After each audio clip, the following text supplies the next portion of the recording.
So you have some extra money and you're deciding between investing and paying off debt, or maybe both. And a lot of people come to me, especially my students, talking to me about this exact situation. So today I'm gonna break down the exact framework you have to use to make a good quality decision. When we were 23 years old, we had $304,000 in debt, and we had to make this decision ourselves. And that's where I came up with the framework exactly. We had $304,000 in total, $76,000 was non-mortgage debt, and $228,000 was mortgage debt. Of the non-mortgage debt, we had a bed loan, we had a student loan, we had rings, we had cars, etc. We had everything. So before the framework breakdown, I'm gonna share what we did specifically and how we decided on our situation. Then I'll give you the framework. So when we first began, we had to learn how to actually budget, and that's a zero-based budget, and not just tracking your expenses, but actually truly budgeting. From doing this exercise, we found an extra $500 per month just by looking into our actual expenses and spend over the last 3 months. That was enlightening to us, but also a positive because now we could use this extra $500 per month towards our investment or savings goals. The second thing we created was a balance sheet, and that balance sheet provided the assets and liabilities, basically what we owned versus what we owed. The difference was our net worth, and that gave us a starting point of where we were sitting. Lastly, for all of our liabilities on the balance sheet, we created an associated amortization schedule, or a debt payoff calculator like I usually call it, for each and every debt, and we realized this was gonna take 2.5 years at the moment. So now we had all of our financial statements in place, and we could actually make a good quality decision using the framework. We had two options. We could either pay off $76,000 in debt or invest, or both. So to make this decision, we pulled out an amortization schedule as well as a compound interest calculator. And so we did the extreme on both angles. We did, what if we took the extra 500 and put it towards debt? What if we took the extra 500 and put it towards investing? And we came up with an actual number. So if we put 100% of that $500 into paying off debt, it was gonna save us an entire year of our debt payoff. Pretty cool, right? Basically, that meant if we applied the entire $500 to our debt, we would pay it off in 1.5 years, and then we could take all that extra principal plus the initial payment and put it towards investments. And then on the flip side, we took the extra $500 and put it towards investments. So if we did not do anything additional to debt payoff and we put it all towards investments, we figured out what our amount would be in 2.5 years. But there were a few assumptions we had to make in order to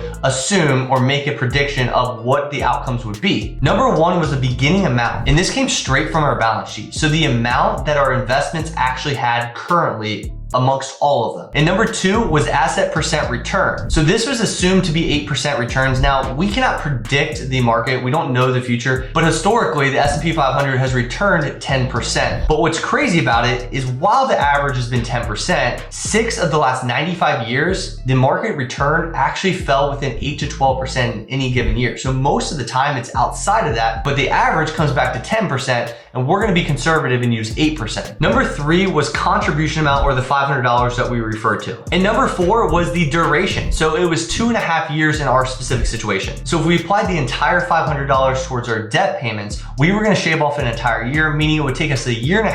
Then following that 1.5 years, the following year would be the minimum debt payment plus the additional principal of $500 going towards investments. That would turn out to be $26,000 investments in 1.5 years in debt payoff. On the flip side, if we decided to invest the entire 500, well, we'd have the debt for 2.5 years as originally planned, but our investment balance would be slightly larger at $38,574. So the difference between those two options was 1 year and $12,574. We also assessed a few other factors: our age, our current investment dollars, and our total debt payoff, which was less than 2 years. We were only 23 with a decent sum saved up in our investments. And given it was only gonna take 1.5 years to apply the additional 500 towards our debt payoff, we thought it made sense for us. We figured the extra $12,574 over that additional year didn't really make sense for here and now. And we wanted to make sure we understood both here and now. And the cool thing about this was with 9-to-5 raises, side hustle income, and reducing our expenses, we took that 1.5 years to actually 1 year. And we paid off $76,000 of debt in just 1 year. So we walked through our situation. Now I wanna walk you through the exact framework with the exact tool in this video. So we're gonna walk through an example of somebody that has an extra $1,000, and we're just gonna make a random loan up as this example. So we have a current loan amount over here of $50,000. The loan term is 120 months or 10 years. So if we go to the bottom of the schedule, you'll see the balance runs out to about 0 at month 120 or year 10. We know the minimum payment is $534 and the interest rate is 5.175%. And we're gonna figure out what should we do with the extra $1,000 we have. We're gonna basically paint the picture of the extremes on both ends. So we're gonna do 100% to paying off debt and 100% to investing, figuring out what the two fences are, and then working probably in between that to figure out a combination approach. So here we have two examples. Let's start with paying off debt first. So if we were to pay off all debt using the extra $1,000, so $1,000 total to pay off this debt, we would essentially go to here and we would do $1,000 total. We would make sure to go down here and see where the first cross out is, which is the month it ends. So month 36. So essentially 3 years. So by adding the extra $1,000, we're basically in debt for 3 years here. And we therefore save 84 months or 7 years on our timeline of a 10-year horizon. The investments, on the other hand, is something we need to look at. So for the first 3 years, there's nothing, right?